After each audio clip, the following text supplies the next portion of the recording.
Wait to go out there. But from what I've heard, this is like the turnout of turnouts for what we were expecting. And I want to thank all of you guys for trusting us enough to come this far with your beloved automobiles and your time and check out our little town here in Walnut Springs. I'd like to give you all a round of applause. Thank you very much. There's some guys in here that have been watching us. We've been working on this together. Our team, you know, everybody's John this and John that, but there's a hell of a team behind John. Don't kid yourself. And there's one of them standing over there a minute ago. I don't know where she went, but Miss Amy Houston, she's heavy duty. She's helped everybody in this room one sort or another. But you might want to switch that to Super Duty. Super Duty, right. So Dennis, I met Dennis through Richard. I met Richard by random. I met Chip by buying his car through a guy named Brandon. And we've all become very good friends. And those guys known each other for years. 30. 30, right. And I just thought it would be cool because when I go to these events with these guys, they get bombarded by people, right? And they never really can talk to anybody. And I thought it'd be cool to have them sit up here and actually take direct, specific questions about how they did this or what they did here. What do they think about that? And that, you know, I hope that's something you guys are interested in because these are some pretty special craftsmen. I got a question here. Yep. What is the name of your show? I showed up, but I don't know the name of it. Rattle and Roll. Rattle and Roll. Rattle and Roll. All right, everybody, how about a round of applause for John and his crew for putting on Rattle and Roll and bringing us all together. Hell yeah. Thanks for having me here. Absolutely. Absolutely. Chip literally just flew in on a private jet in Cleveland Airport about an hour and a half ago. Not my jet. I hear you. Well, it was the car that you built for the fella, Seaman, the Lincoln, and I got to talk to him. He's the pilot. He's a great guy. But here's a question right here. Mark Cuban, he's a car man. He has a badass collector barn out here. One of the best decorated, signed. Richard, you'd love his signage. I just want to buy it. Signage barn. He's got the signage, man. But what's going on, Mark? You got any questions for these guys? Yes, sir. Hey, John, I just want to thank you for putting this together and your team, and did a great job on all this. So. Thanks, man. I appreciate it. Chip, this is for you. Glad you showed up. And so I'm wondering what got you motivated when you were younger to be into cars? That's a funny question, but first of all, thank you for having me here. But, you know, I don't ever remember being introduced to the automotive world. I was born into this. Okay. If you're familiar with who Gene Winfield was, just recently passed away, well, my father started working for Gene in the early 60s, and I was just a little kid. So my first memories, I know that we first went to work for Gene in Modesto, and then Gene left Modesto, went to Phoenix, and he started the AMT shop, which is where they built the full-size cars that became the scale model kits, the AMT plastic model kits. So my first memories are at AMT in Phoenix, and I would watch my dad and Gene's crew build these cars, and about 6 or 8 months later, my dad would bring a plastic model kit, and I got to build the same model of the car that I watched Gene and his crew and my dad build. And my dad left Gene's in '68, started his own shop in 1969 called Project Design in Santa Barbara, California. And I started working, I'd like to say it was working, but I think I destroyed a lot more than I actually helped. But I started working in my dad's shop in 1970 and never looked back. And now, with that question, actually, it reminds me of why I wanted to do this. Because I've sat with you for too long, and listened to all these badass stories. These guys have some stories that don't make the video. And one of the best ones is Crazy Richard, young Richard, before Fast and Loud Richard, before he's as cool as he is now. And Crazy Ass Dennis running this Ferrari from New York to Long Beach, was it? Redondo Beach, California. Right. That's the Cannonball Run. And the average miles per hour were what? 87.6. Dennis, after a few drinks, said it was more than that, I thought. Was it 87.6? Is that right? He's way off. We have to say that just for camera. Take the fuel stops out if you're pretty good at math. Yeah. It's really fast. It was like 137, dude. It was crazy. Wasn't that fast, but we did get to go fast a bunch of times. How many sets of tires did you go through? Zero. We had one run. One it's no set. stop. You're not stopping. It's making there the fastest elapsed time that you can. and there's no structured event. You just got to keep track of where you're going. We had all of our toll tag receipts and our gas receipts and everything in line, and we just had a good run. Well, we also had another big thing, two big things, was there was an atomic clock at the start and the end because Bull Run filmed this. And we also had a $50,000 bet on it, and the man that made the $50,000 bet actually put a GPS sat link in the car. So there was a little pressure. Very cool. It's kind of one of those things, if you have a problem, even a flat tire, you might as well just drive home because you're not going to make up the time. And we broke the record that had stood since 1979 when David did it in a Jaguar, right? Yep, which we happen to own that car as well. Yeah, we did own that car for a while. And so they've gotten the time down a little bit now, but it's not the same thing. There's a lot of toll Actually, roads. they've gotten the time down a lot. We came back and had a couple of private meetings with some guys, and we're like, we could have done it 2 hours faster. That was when they had the Long Beach strike. Remember that? Yeah. Yeah, getting into the port. We got stuck for 2 hours. Wasn't it Bill Warner that started that? No. Back in the early days. I thought it was, what's his face, with the Challenger, white Challenger. Brock Yates. He's one of them. It might have been a cluster of guys, I believe. Yeah, I think Bill Warner, that used to own Amelia Island Concourse. Wow. He was one of the guys that started that. One of the neatest things at the tail end of it was our wives were waiting there, and they're at the Portofino Inn, and one of the guys had been there said he'd been there for almost 40 years, and he had personally tracked it since Heinz and Schmidt, or in 79, had set the record. Heinz Yarborough. Okay. He goes, it's been a long time since we talked about this, so I might miss the facts. He goes, we know for a fact that over 1,000 people have tried this since 79, and you guys just did it. Yeah, and part of the congratulations. And they you walked tattooed in. it on your arm, didn't you, Richard? Yeah, I do. I got it on the 5th anniversary. Put a big old tattoo on there. All my tattoos tell a story. I don't just walk up to the wall and pick something. So, but here's what we did after that. So another big part of the story that people don't know is we were in Canada when we made this bet. We get in the Ferrari and drive to Red Ball Garage, and then we do it. So we were not up for 31 hours, 59 minutes. It's kind of like the real overhauling. yeah. We were up for like 50 hours. Then I had Aaron and the boys in my truck with the trailer because we were on the Bull Run Rally, which was running straight down the East Coast from Canada to Key West. And we're still on the rally. We beat the record. I had those guys get in the truck. They were loaded that Ferrari, and it was literally glowing red underneath. Stuck it on there, and they hightailed all the way back across, and they got the car to Savannah, Georgia. Me and Dennis took about 12, 14 hours of sleep, and we took a private jet and went to Savannah. So when the rally, this is now 2.5, 3 days later, comes rolling into Savannah, they know we broke the record. It's been on all the newspapers, and we're sitting there with the car. And the guy that bet us the 50 grand is like, what are y'all doing?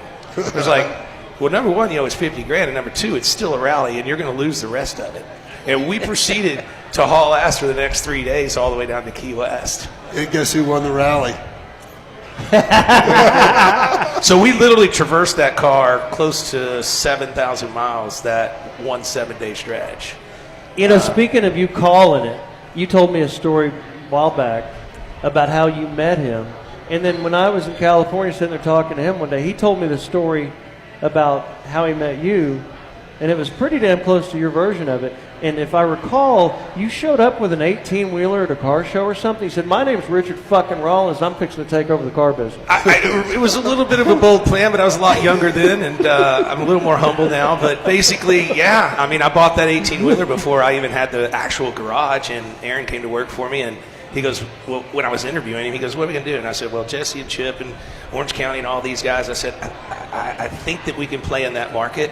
I know that some of these guys act like tough guys, and that doesn't sell to the ladies or the children's, and some of the guys are very technical, and that, it's all good. They're all doing their thing, but I think there's a lane in the middle that I could come in and have a little comedy and have some fun and everything. And I showed up at the Cow Palace, I think it was in San Francisco, and everybody back then, had trucks and trailers, pickups and trailers, and they're bringing their cars and their wares in. And I show up in an 18-wheeler that I just signed on like $1.1 million. and stretched it out over like 30 years in payments. And It was the most creative contract I have ever seen. I had maybe 50 grand in my name to start this business, and I just said, well, in Texas we say go big or go home. And Chip walked up and was like, who are you guys? And I got a picture of him laying next to the first little rat rod thing that we kind of bought or made. Ian Roussel started the project, and we finished the project. And he had to lay down on the ground. I got a picture of him, and he's kind of like all the way ass down on the ground, legs out, because the car was still at his head's height. That's how low this car was, which was, now we see it, but back then that was bananas. And I got to give Chip a good shout out right now, because I stayed on him. He gave me his number, and I'm just a young kid out of nowhere trying to make a name, and he would answer the call, and I'd ask him about business, or ask him about getting into Hollywood, or ask him about whatever. And he actually had my team come out. Was it 2 or 3 times we came out and did overhauling? I think know it was 2. It might have been 3. And we would drive that rig all the way out there, sleep in it right next to the shop, and build those cars for 7 days, and then just go home and wait for the episode to air. If you guys got time to go Google it, go check out some pictures of Gas Monkey on overhauling, because I think I had like a big old long ponytail. Now, wasn't there one before you had your show, though? Oh, it was way before I had my show. Okay. I mean, Yeah. I always give Chip the credit. He was very instrumental in, letting people know who I am and getting me on overhauling. And, I don't believe that I would be here without that help in the early days at all. Well, that's quite a compliment. You were giving me the help.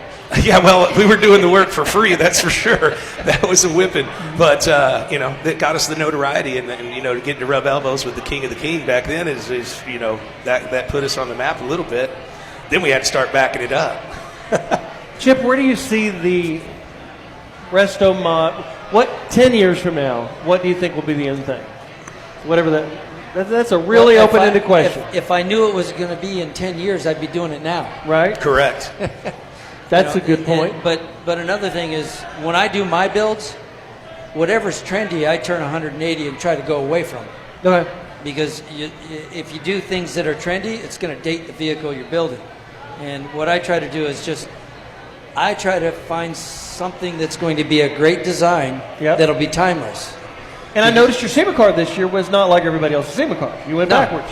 No. Not in quality, but in This car was rad. I just try to design that car to be beautiful, and my hopes are that 25 years from now, that car is still beautiful, and the owner's not, thinking in 5 years, I got to update my car. Right.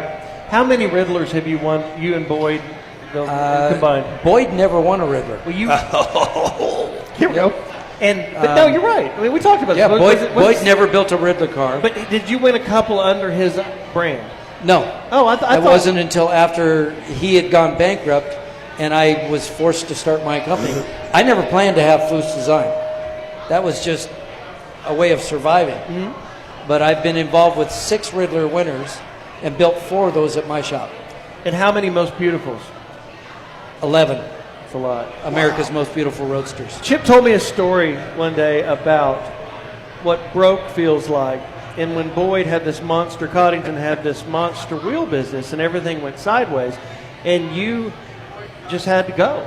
And you just said, let's roll. Let's do it. And you just bootstrapping and making shit work. And Well, I can tell you the last day that I was at Boyd's, Boyd's had gone bankrupt, and the wheel shop owned the hot rod shop that I was running. So they came over and they took my checkbook from the hot rod shop, and they said, if you run out of things for the guys to do, send them home. right? And they said, we're trying to get funding to restart the business. So what I did is, first thing I did is we were building a car for Fred Warren. And I called Fred and I said, hey, Fred, they came over and took my checkbook, so I have no money to buy parts to work on your car. I said, can you send me a check? Just make it 10 grand. I can buy the parts and we can keep working on your car. Because the wheel shop, because they owned the hot rod shop, as long as I kept employees working, they had to pay them. Gotcha. But I needed parts to keep them working on. So Fred sent me a check for 10 grand, and I walk over to the wheel shop and I said, hey, Fred sent me a check for 10 grand to buy some parts. How do I cash this now? Because they had taken my checkbook. Right? And they just reached out and grabbed that check and took it from me. Now I felt personally responsible. So without talking to my wife, I took 10 grand of our money and bought the parts to keep guys working. And we kept working, and I kept waiting for him to get some new money. And it wasn't until I was down to $500 in the bank, and I hadn't even told my wife that I was using our money to keep everybody there. But I thought they would get the financing. I only had $500 left in the bank when I made the call to, pull the plug. So I brought everybody together in the shop, and I gave every employee in the shop a piece of paper that had a hot rod shop, the owner's name, and a phone number on it. And the car that they were working on was going to that shop, and they would keep working there, and I would follow up behind and keep doing the design work. So I had a job for everybody in the shop except myself. I volunteered to just help those shops get the cars done. But it was the same that we had Nationals in Pleasanton, California, and George Petit and Troy Trepanier and a bunch of guys were all in town, and Steve Anderson that worked for Good Guys Association, he had planned a trip to go up and see Charlie Sheen's car collection in Burbank. I had just sent everybody home, and my wife showed up at the hot rod shop so that we could go and get to Charlie Sheen's place. And I sit in the car. Now, she doesn't know that we only have $500 left in the bank. Right. And I get in the car, and she says, before we go, I have something for you. And she hands me a brown paper bag, a little brown paper bag. And I open it up, and I pull out a tiny little T-shirt that says, I love Daddy. Now I knew that I didn't have a job. I couldn't make my house payment. It was due in less than 2 weeks. My wife was pregnant. And that's when I started Foose Design. So can we veer way off the conversation for 1 second? So did you get to see his baseball card and baseball collection? Yes. Really? Was it just unreal? Yes. 'Cause it had to I be saw filmed, right? Babe Ruth's signed contract with the Yankees. So a lot of people doesn't know this, but Charlie Sheen was incredibly switched on early in the days with Babe Ruth. Buying baseball memorabilia. And Porsches. Yes. Okay, there you go. Yep. I'll tell How you. cool is that? I didn't get to see that. You want Yeah, to know something cool that you shared with me that day? We talked about it a little bit on the radio, so I assume we can talk about it here. But did you know his work on the Ford GT in 04?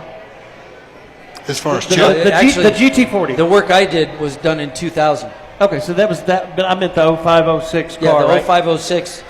The whole car was my concept. So they call him and say, "Hey, we want you to come to Michigan and look at this No. re-rendition of That's the not. GT40." That's Okay, not, you tell yep. it. All right. How many people here are familiar with the Ford 49 show car? The black car with all glass roof, and yeah. I designed that car for Jay Mays, and we built it. And while I was working on that car, I was doing the interior sketches one day, and on that day, there was a group of us that went to a die-cast store, and I bought a 1/64th scale of a 1960s GT40.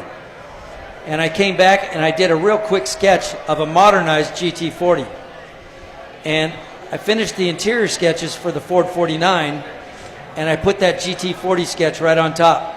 But I wrote a note to Jay Mays, and I said, Jay, I've got a customer who's interested in building this car. Would you like to get involved? And I put it on top, and I shipped the package. The next day, Jay called me at 8 o'clock in the morning. He says, tell me about this GT40. I said, well, like I said, I've got a customer who wants to build it, and I'm wondering if you or Ford would like to get involved. He says, well, who all knows about this? I said, just myself and my customer. He says, well, who's your customer? And I laughed. I said, it's me. And he says, okay, I want to build that here. Well, I was busy on the Ford 49, and Jay calls me. He says, hey, I built this GT40. I want to bring you back and show it to you. And I said, I thought I was going to be involved with you. And he says, well, I got excited about it, so we built a Pushmobile. And he flies me out there, and we walk into the studio, and there's a little red sports car in the middle of the studio, and there's a couple 18th scale GT40 little die-cast models and some pictures of GT40s on the wall and whatnot. I had seen the little red sports car, but I said, where's your GT40? He said, that's it, the red one. And I said, no, That's not a GT40. That looks like the next generation Fiero. Yeah, it's the SF90. Is that what they called it? I forget what they called it, but I Yeah. said, if you build that, you're going to get laughed at. I said, what you need to do is go grab a real GT40, put it in the studio.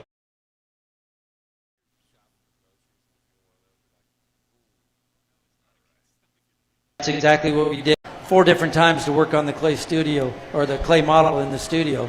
That's cool. But, they would never give somebody like me out in California credit for that, but Oh, I think they would now. I think so. I was pretty glad to be a part of it. Did you work with the guys at Turnkey and Rich Reeky on that car too before it went to Multimatic? No, it was Jay Mays, myself, and Camilo Pardo. Well, unfortunately, which you were a huge part of, most of that was done in Michigan. Yeah. Before it actually Yeah, that's went when it went to Canada, production. which is I don't really agree with. Yeah. But Multimatic's a great company, but I think they should have stayed in Michigan. Yep. And then I had one for a short while. They're great cars. I actually built one for Fast and Loud, and to this day, it was my favorite car that we've ever built. And I've been trying to get it back for a while. And John knows the gentleman that bought it. I sold it at Barrett. It's one of those things. I needed some money. Car businesses, the car business go well until you need some money, and then you got to sell something sitting in the back. And so John knows the guy that has this car. I know the guy that has this car. He doesn't drive it. He's just holding it hostage. What has for he you got? Is Like, what he's doing. Has he got like 1,000 cars? He's got like a 500,000 great cars. Yeah, great F40s, cars. F50s, he's literally all the And time. so we built He's this a hoarder. unbelievable car. We put air ride on it. We worked with all the big names. It's been so long I can't even tell you. One-off HRE wheels, bigger and better everything. And I called it the GT38 because it would actually go down that far. It only 38 inches off the ground at the top. And I'm just going to lay it out here because John's always saying he's going to help me get that car back. been So trying. I'm giving you a $20,000 bounty on getting me that car. Well, I'm going to need it to get out of that bed I bought from you. No, we're going to talk about that later. But you wanted it. It's my fault. You Hey, called me. I take full responsibility, sir. You called me. And I was in it for that much, so I didn't make any It's all money good. either. I watched you buy it on TV the other night for 130. At least that's what you said. I don't remember. But it was like, it doesn't matter. It's a joke. Anyways, I'm let's a do big, this. I'm a big boy. If I buy something, it's mine. It's my fault. $20,000 bounty. Get me my Ford GT back. Why don't you build a new one? Well, you know that. Huh? I know, but there's something about that car. I just loved it. Everybody was involved. There was so much like synergy in the shop, and everybody was just on it. I think Ford And- should do it again. Well, I'm not opposed to that. What was? What do you think, Chip? I'm in. I think Ford should do Oh, it again. if Chip wants to jump in with me to do it again, let's go. I'm down. I had a 2021, I guess it was, the newer one. Yeah. And, Hollywood made me sell that. I had to fight a little bit of a lawyer battle there, so I had to sell that car, and it really pissed me off because that was the thing I was going to keep till I die. So I'm going to ask each one of y'all a question. What is your favorite, and you might not have been watching it, but like your favorite Fast and Loud car? And I was going to ask you the same. What was your favorite overhauling car? My favorite Fast and Loud car was a Diacosa. Oh, yeah. That's because his dad built it, But I didn't even build that car. You got to at least say something I built. Come on. I'm kidding. Boy, my favorite. Can I just Fast go and with Loud Foose car? His most current one. Your Seaman Lincoln was unbelievable. Oh, thank you. And I think you absolutely nailed it on the head. So I think your Corvette that you did for Mattel was pretty cool. Absolutely amazing. The That was Midas amazing. Monkey. Had the right stance, the motor sticking out. I mean, that's every kid's dream. Yeah, and it drove good. Yeah. It was a good car. It really did. On my second date, I took my now wife for a ride in it, and she hated it because it was loud and it would scare women and children. But Fast and Loud, wasn't it? as far as overhauling goes, y'all made so many freaking unbelievable cars. We did over 170 cars on overhauling. Yeah. I wouldn't know how to pick one other than like we built a 67 Impala with you guys, and I really liked that car. You made custom flat taillights for it, which was really cutting edge. Nobody had ever really thought about getting rid of those big buckets hanging Yeah. off the back. And I'm sitting there, as a young kid going, golly, I should have thought of that. But really, really So cool. were you watching him do his thing like people watched you do your thing? Absolutely. So you were inspired by his show? Absolutely. And that's where he learned. That's... That is the mentor right there. We all feed from each other. Right. Everybody. Yeah, but You nobody's see somebody ever, do something really cool, and you don't want to do that exact thing, but you want to learn from it. And whatever you're building, you might draw inspiration from somebody else. It's a lot like musicians. Yeah, It's exactly like musicians. But nobody's ever duplicated Chip's speed, and not only just the speed, but the quality. So to keep both of those together, Richard Stride. I was dumb enough to say I could do it. And you keep doing it. Here's what makes you different, is when you sit down there and knock that out, It's crazy. whatever it is, it's just crazy. I just gave him a white piece of paper and a Sharpie, and he's doing his thing. And if you all guys know who this guy really is, you know what you're fixing to see, and it's just amazing.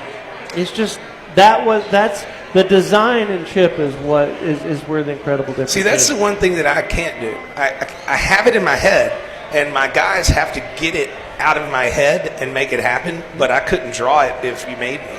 You know. Yeah, but you got it in your mind. So I lose at Hangman.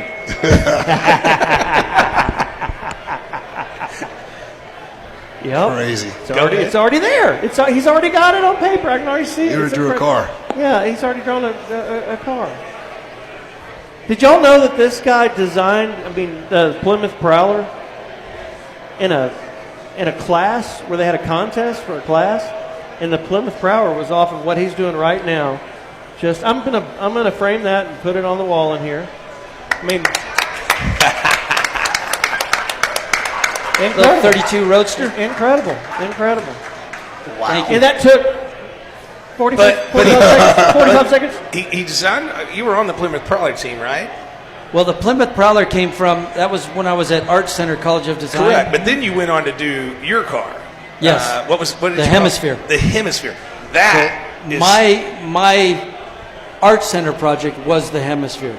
okay. Chrysler turned it into the Prowler. Okay. But when I was at Art Center, if you were drawing hot rods or muscle cars, it was really frowned upon. They wanted you looking at the future of automotive design, not hot rods and muscle cars. But that was what my passion was. And in my senior project, my graduating project, they asked us to create a niche market vehicle. The example they gave us was a guy that likes to work out on an exercise bike might charge a battery, put it in his car, and get to and from work that day. Well, I knew that was something that I was never going to do, but Obviously, Tim Kaniskas wasn't there. so I did about 5 different proposals, ideas on that.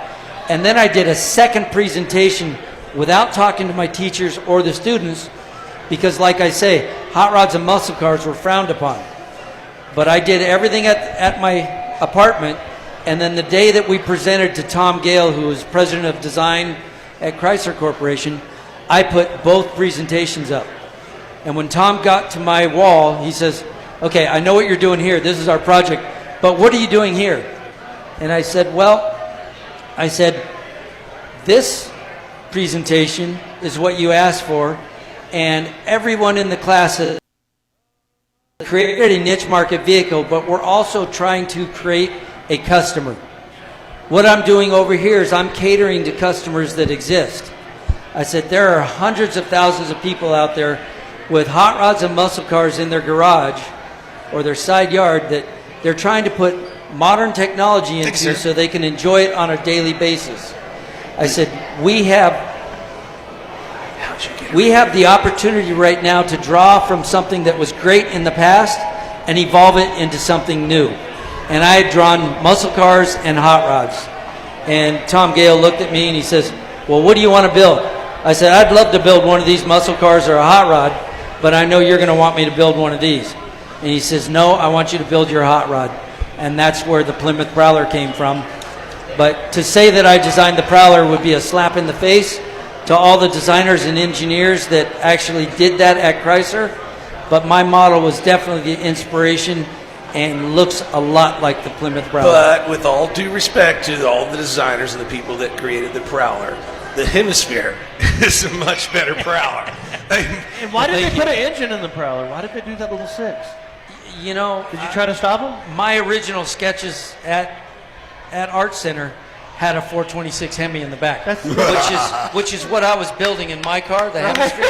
Right. But when Tom Gale, he became a friend when I did that project, and I was talking to him and I said, no, I'm building my 426 I'm building my hemisphere, and he had Jim Bratton from Mopar Performance call Dick Landy and build me a 427 for my car. But that was when I was at Boyd's. I started building that project. Boyd's went bankrupt. I put the car on the back burner. It was about 10 years later that I started the project again. I saw Tom Gale and I said, I'm building it now. And he says, can I change that engine now? I said, you gave me the 426 Hemi. Right. He says, well, we haven't announced it yet, but we're building a new Hemi. And that's before the Challenger came out.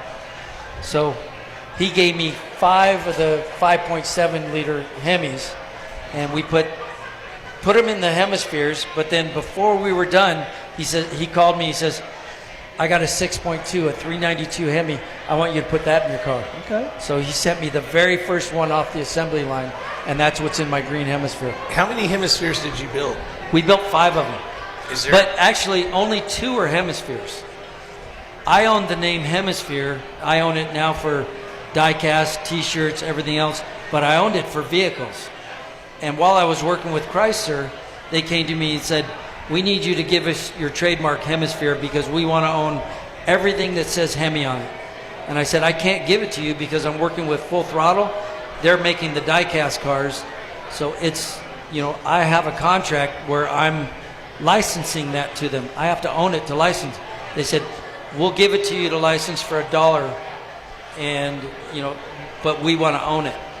You sold that trademark for $1? No, I didn't.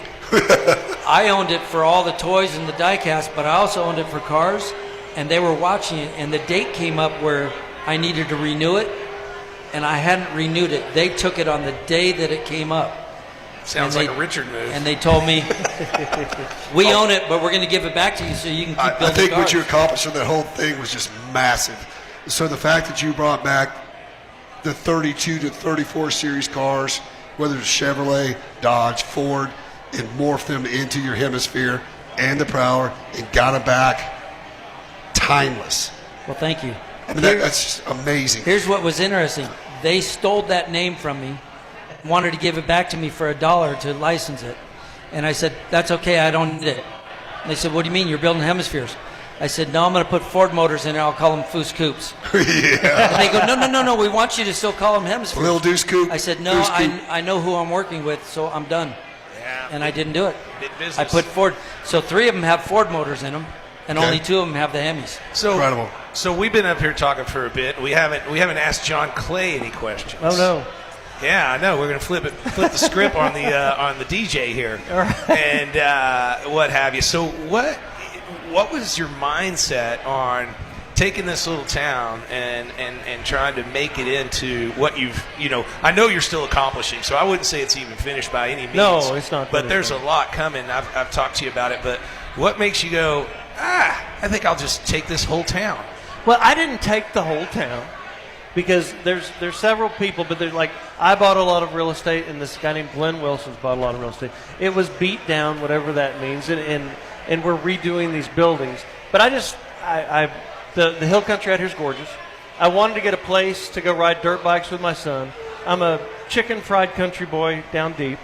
I grew up on a ranch, and I wanted a country place. And when I was driving through here, when I first started wholesaling cars in 1996, I worked my way down to Clifton and bought some cars at Gloff and came through here, and I just remember seeing these hills. I'm like, dude, I didn't realize there was hills like this close to Fort Worth.